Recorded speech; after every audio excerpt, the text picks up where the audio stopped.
جميعنا يستمع باستمرار إلى الصوت الذي يتحدث داخل رؤوسنا.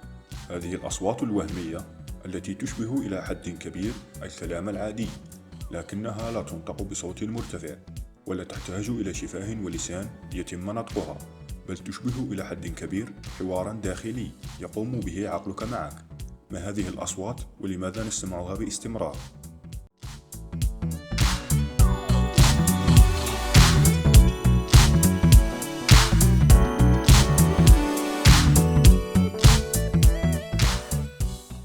السلام عليكم ورحمة الله، ومرحبا بكم في موضوع جديد. من المدهش أن الكلام الداخلي يسبب حركة صغيرة في عضلات الحنجرة بصورة تشبه إلى حد كبير ما يحدث عند نطق الكلام الخارجي. عندما يتحدث هذا الصوت في رأسنا، فإن نفس الجزء من الدماغ الذي نستخدمه في الكلام الخارجي يكون نشطا أيضا للكلام الداخلي.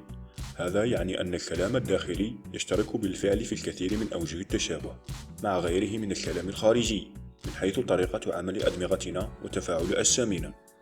دراسة حديثة أجراها علماء في فنلندا قاموا خلالها بمسح أدمغة المشاركين الذين يعانون من هلوسات سمعية، ثم طلب منهم تخيل نفس الصوت عن قصد. أظهرت النتائج أنه في حين أن أجزاء متماثلة من الدماغ قد أضاءت في الحالتين، لكن الفرق الرئيسي كان في منطقة المحركات التكميلية التي كان أقل نشاطا عندما سمع الأشخاص هذه الأصوات. هذا يدعم النظرية القائلة بأننا نعتمد على إشارة من هذا الجزء، وأصله من الدماغ، من أجل تعرف الصوت الداخلي باعتباره صوتنا. الأصوات الوهمية التي نسمعها باستمرار داخل رؤوسنا ليست هلوسات سمعية، إنما هي نتاج التفكير في العقل. قد يتحول الصوت إلى أمر مزعج ويتسبب إصابة المرء باضطرابات نفسية في حال تحول إلى مصدر للأفكار السلبية والمخاوف في نفس الإنسان.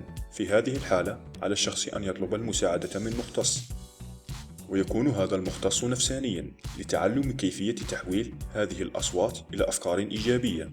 وفي الأخير نشكركم على حسن المتابعة والإصغاء. سلام.